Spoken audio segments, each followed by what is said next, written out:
Well, the economy became the focus during last night's town hall meeting between Senators John McCain and Barack Obama. That's right. They both laid out their plans to try and turn things around. Let's take a listen. I am confident about the American economy, but we are going to have some leadership from Washington. We can fix our economy.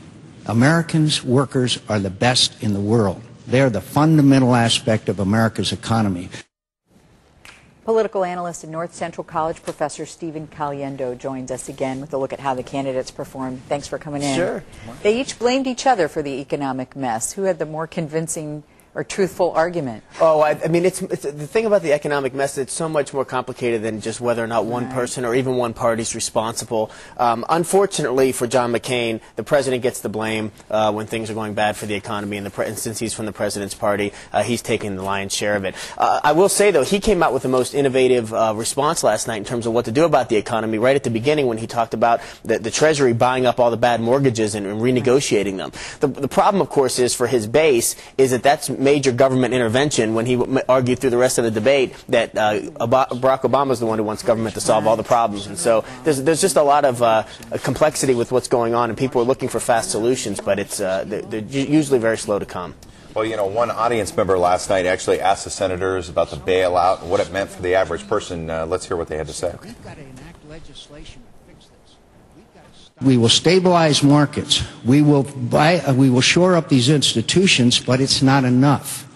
That's why we're going to have to go out into the housing market, and we're going to have to buy up these bad loans, and we're going to have to stabilize home values. This is not the end of the process. This is the beginning of the process. And that's why it's going to be so important for us to work with homeowners. All right, your thoughts on that? Well, I mean, the idea here is to what extent are they able to convince voters that that's exactly what needs to be done. The problem, again, is that what has been done in the past, it led us to this situation, right? And so Barack Obama was fundamentally in a better place, no matter how well he performed or how well John McCain performed, in a better place to argue that we need change here. John McCain's in a tough position. He started out in a tough position to argue for change, and now after this new economic crisis, it's even harder for him. You know, a lot of people were expecting in the final weeks of the campaign that both sides would go on the attack a little bit more. And we have heard a lot from the McCain-Palin camp. Palin herself has been bringing up Obama's association with Bill Ayers. Listen on this bite. You mean to tell me that he didn't know that he had launched his own political career in the living room of a domestic terrorist? How effective is that going to be for them, Stephen?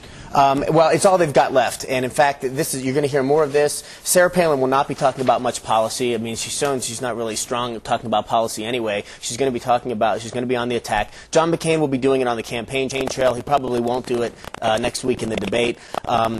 Start looking for more racial messages, more things that are going to make Obama look like the other. Last night, John McCain referred to him as that one. And those kind of things that they kind of play into this notion that he is other, he's not, quote-unquote, one of us, meaning white folks. I think you're going to see a lot more of that in the coming weeks. One more debate left coming up next week, and what do you think the American people think about this? Are they excited for the next debate, or do they really care, or are they tired of it? I don't know that anybody, I think this debate is probably going to be least anticipated of the three that we've seen so far, including the vice presidential debate, because I don't know what more there is to say.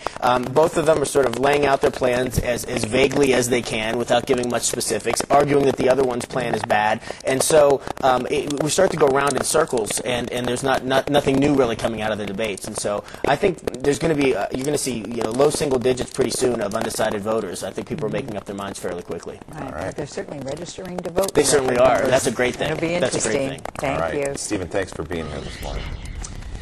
Today at work, you can check out our interactive view of the current electoral college map. You can create your own scenarios for each candidate to win. That's in the politics section of CBS2Chicago.com.